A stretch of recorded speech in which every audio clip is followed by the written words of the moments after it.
dito sa Pinas.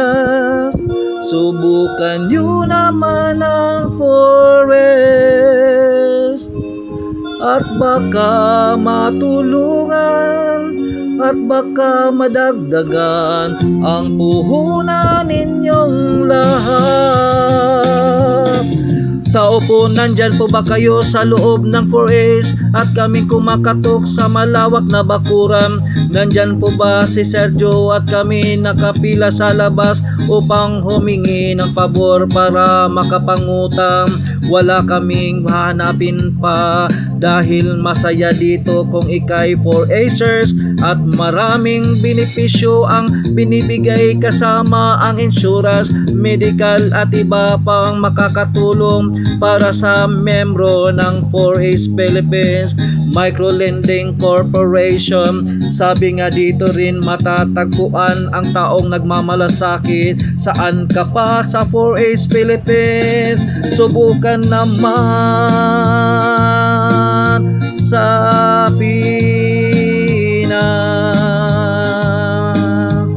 at baka matulungan at baka madagdagan ang puhunan ninyong lahat. Mawalang galang na po sa lahat ng 4Hers.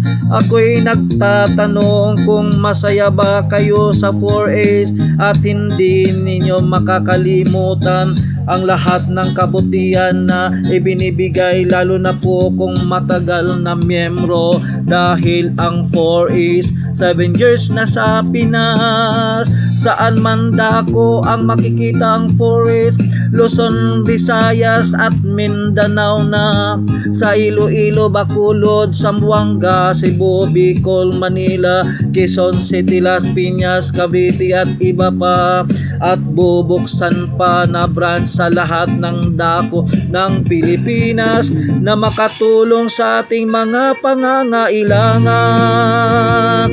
Bato-bato sa langit, wag lang masyadong halata. Ang 4H ay nandito na para tulungan ka. Salamat sa 4H, wag lang masyadong halata. Wag lang masyadong halata.